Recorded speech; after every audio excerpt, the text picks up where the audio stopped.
everybody. Sorry, I'm so short. Welcome to the StabCast. We can fix that. I'm Dizzle. And I'm Mizzle.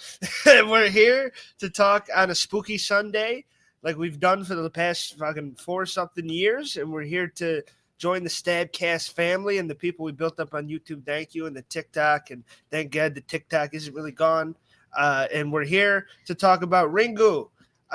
It's not a biography on Ringo Starr. It's not a brand of spaghetti sauce. It's the Japanese film that I hope a little girl doesn't crawl out of the TV and kill me for saying that. But this is based off the film The Ring. And a lot of people just call it The Ring anyway. It's not based off the movie The Ring, though. This was the movie that The Ring was inspired by. Yeah, that's what I meant to say. Yeah. This is the Japanese version is the first version, even though it's based off a storybook, right? Or something like that. Might not have been a storybook, but it's at least a book. I know it's a book. I know they do have a novel at some point. Yeah.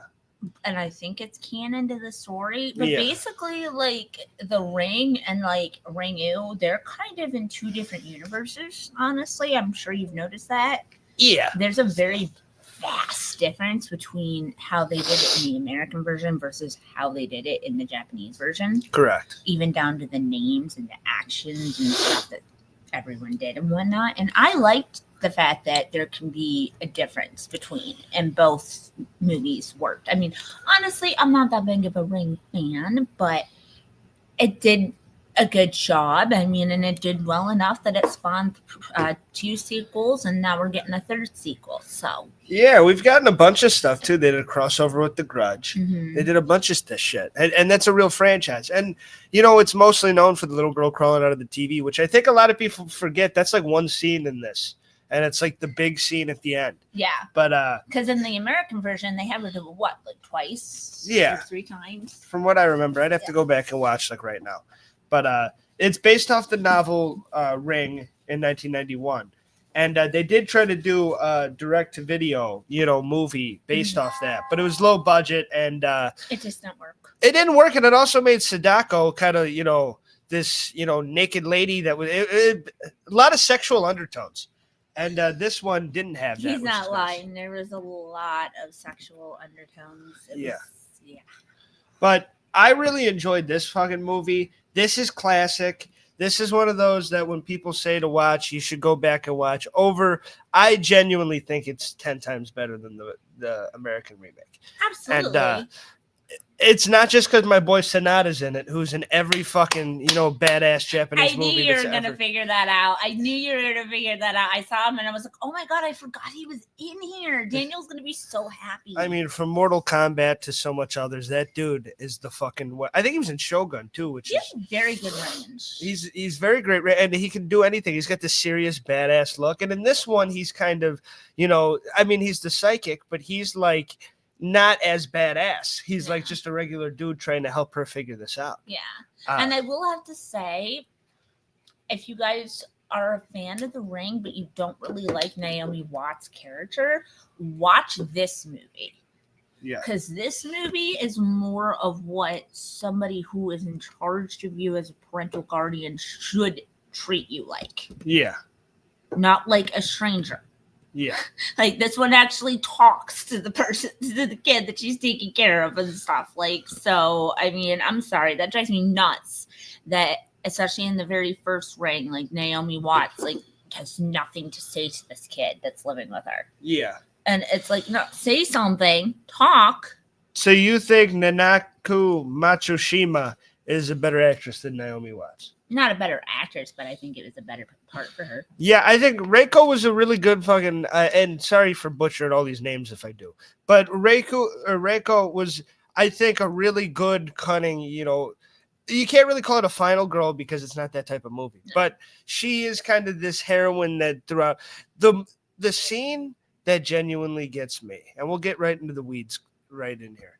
Yeah, because it's from 98. So, I mean, we love you guys, but if you don't know by now, And directed by Hideo Nakata, which, by the way, did not want to do horror, was not the genre he was trying to do.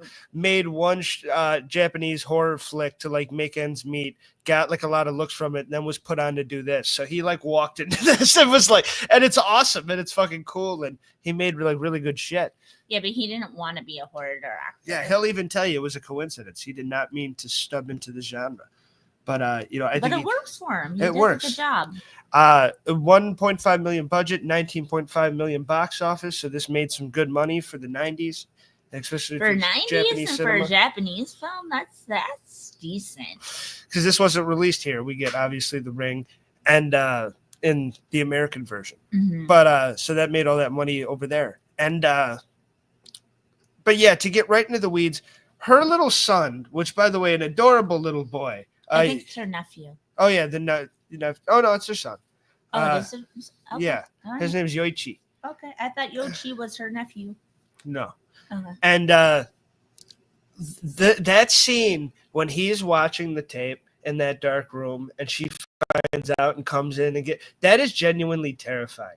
And there's something about it that like brings like a different level of terror to like when you're watching, like if you're babysitting, you used to babysit. If you babysitting, a young person and something goes wrong and you're like, oh shit. And you're fucking like, her general reaction was like, oh my God, this kid, I just made this kid die. And she like did a really good job at fucking, and he's like an innocent little fucking just boy just watching the fucking, he don't know what the fuck's watched the video. Yeah. I don't know what I did. What did I do? And then he's like, oh, by the way, it was the ghost of your niece that got me to do it. And she's like, what the fuck's going on? And but that's one of those scenes that it's like there's not really anybody being killed, but just this, the stakes, because you're watching the movie, you see the setup, and that this little boy watching this movie is going to result in this little boy's death. And and by the look on Reiko's face of her being so terrified and being so like, oh my God, what the hell? Like, it is so, that's when the movie really starts to mean something. And the whole plot becomes around trying to reverse this curse and save this little boy. Mm-hmm. And I thought just that, because it's not like people dying or getting chopped up or the shit we usually talk about on here, but it's just a little boy sitting in a dark room watching television, and there's something fucking terrifying about it because that he's fucking signing his own fucking death warrant. And it really, there's an eerie part, especially with the static. See, I'm glad that this didn't come out in the DVD era, because the static of the VHS and everything really made it. And like putting the VHS and the static in, agree. That helps make the fucking story. And I really like, and VHS, you got to think, is like a dead modem like a few years later. I mean, we used it pretty late, but we were poor. That's what poor people do. They use stuff late. I think we were on like Microsoft 98 till about 2010, but Windows 98 or whatever.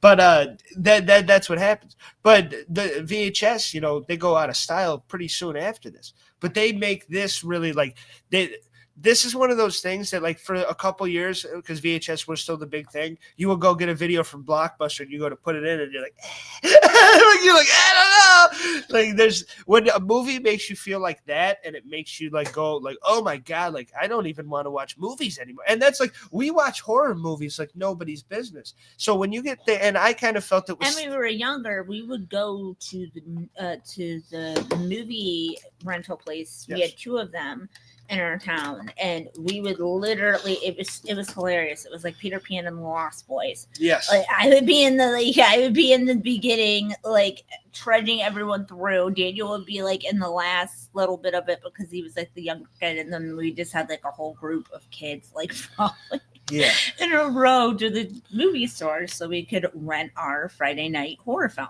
Yeah.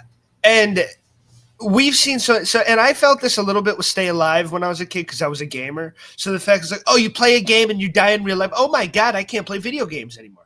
That's kind of what this was like for a while. Like, and because we watch so many horror movies, it's like, what if we watch the wrong one and it's just a cursed fucking video, and now this little fucking bitch is crawling through the fucking thing and gonna kill it? That's why we have a system. We do not watch things that are not labeled. Yeah, I don't do underground shit. We do not do underground bullshit. We will not watch anything without a label and some kind of plot. We gotta know something that's going on. And it's sad the way society is nowadays. If somebody sends you a file, you kind of have to know what it is before you open it anyway.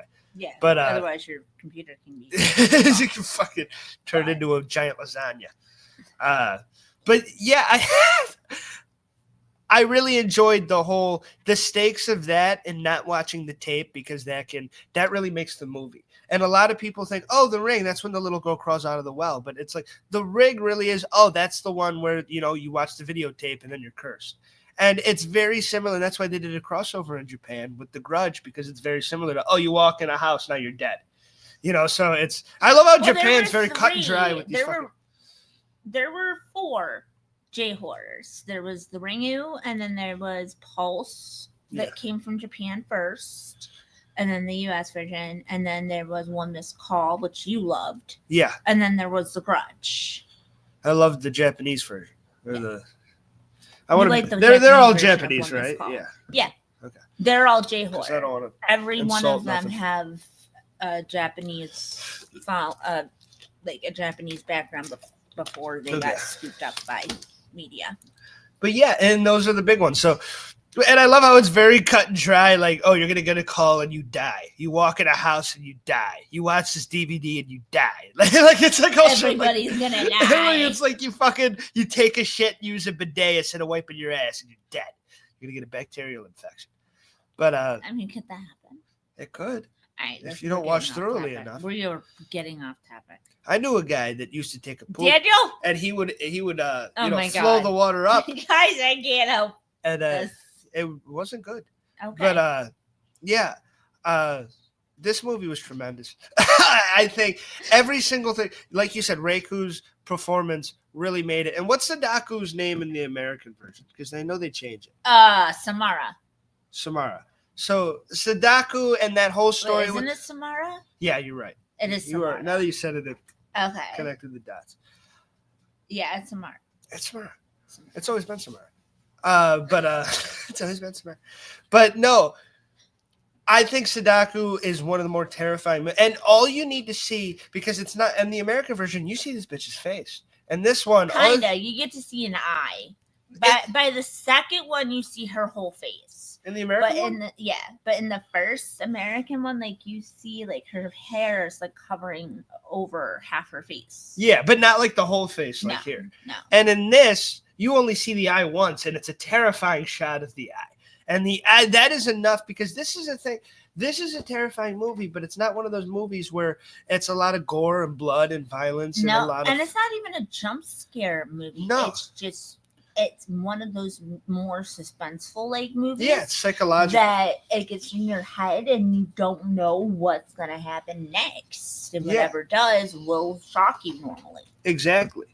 And it's one of those things to where just knowing that these people, like being terrified and seeing the girl, and like that's enough to be scary. That you don't have to have the little girl tear them in half or rip off an arm. And there's no reason for it. It's just you see, and then they fucking are in shock. And that shot of the little girl, what was it? Hakamo or whatever the fuck. Let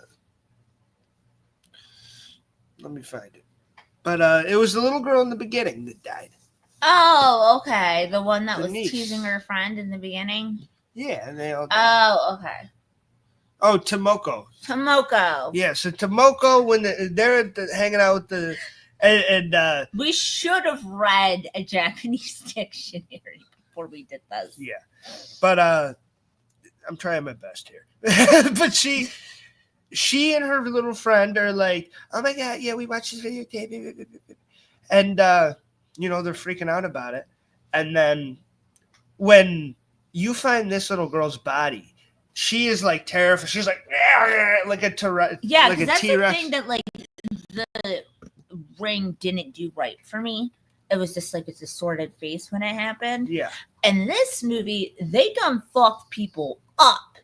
Yeah. Like they were all contorted. Like whoever was doing it was literally like crushing your body and like thrashing it around. Yeah. You dead. Full contortion. Yeah. And that was enough. That was scary enough. Just seeing little shots like that of like, oh my God. Because it's like, how the hell did they get that way? Yeah. And after being so desensitized and seeing so much of this shit of, you know, bad guy, bad girl, or, you know, people dying in brutal ways. Someone got their head fucking chopped up, shoved up their ass, and shot with a rocket launcher over to Tallahassee. Somebody's eye got punctured. Yeah, it's just, you know, I've seen people somebody get put... stepped on a head and made it pop like a grape. Oh my God, really bad. We've seen people thrown through wood chippers and laughed at it. We don't give a fuck. So it's refreshing and cool for me to go back and watch a movie like this, to where you're not seeing a lot of graphic stuff, but it's eerie anyway, and it's scary. What I like about Japanese horror.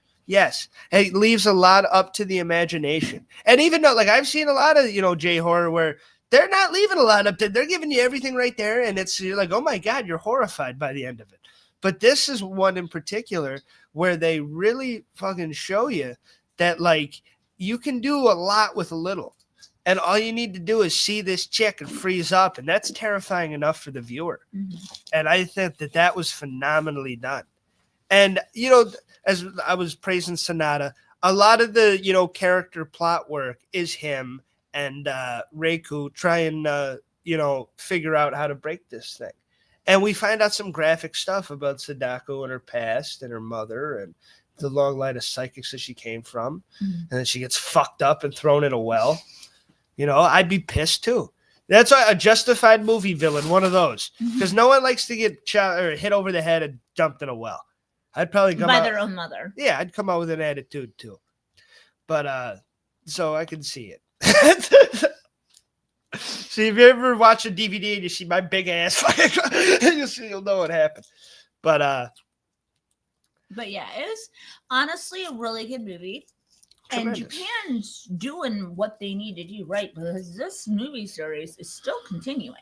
100%. And in America, too. Mm-hmm. We're getting another one. We're getting another one. And we've had so many already. Like, it's a franchise. Well, they've had 3. They've had 14. Exactly. Well, and they've had like I said, they had a Grudge crossover. They've had 3D ones. They've done all sorts of shit with this franchise over there. So, but this one, that's the thing. And that's why I'm glad we did this. Even I know it was a little harder for you to get through, but it ended up being a little bit difficult. I was surprised because I thought he was going to have more of the difficultiness of it, because normally I am the foreign person and he's the one that's like, you bitch, you're making me read subtitles. I want to watch a movie, not read a movie. Yeah. But unfortunately, not unfortunately, but Nosferatu finally came to streaming on Peacock. Go check it out. Yeah. And because of the fact that a good portion of that movie had to be read, and I got to Ringu, it's just, my eyes were just tired. It's okay. It's like, I don't want to read no more. I didn't mind that. Also, there was some dialogue, but it wasn't a lot. It wasn't too much. It wasn't where I didn't feel like I was getting info dumped at any time. I felt like it was just giving you enough and I was following along easy. It wasn't one of those, because the right fucking movie, a great fucking movie, I will read the subtitles for if it's that good.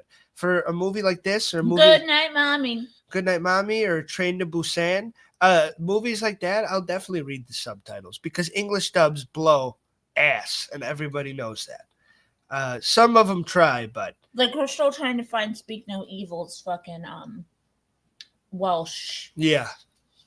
Original. Like, we will watch the American version, no problem, but we do like to find where it came from, the roots. Yeah, exactly, where the foreign one came from, and at least like read about it at the very most. Yeah.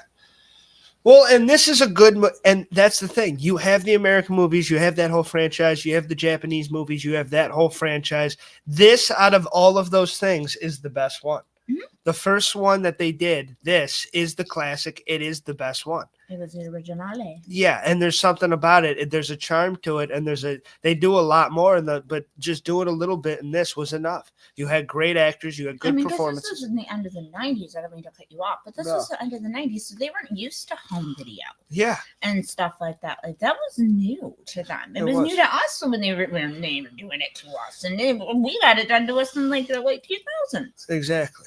It was brand new. So the fact that they pulled it off in such a tremendous way and that it was super scary into the last, and that moment was Sonata, and I should probably call him by his actual film name, Ryuji.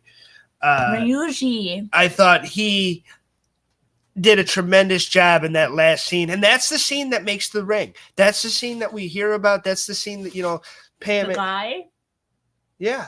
Oh, okay. I know what you're talking about now. You get it? Mm-hmm. Yeah, that's Sonata, who's in Mortal Kombat and Shogun and all these great things. I knew what he was in. I forgot that he had the iconic scene. Yeah, he's the guy that had the iconic scene. And that's the scene that launches everything. That's the scene that launches the whole franchise. That's the scene that you see in Scary Movie 3 with Pam Anderson that they make fun of.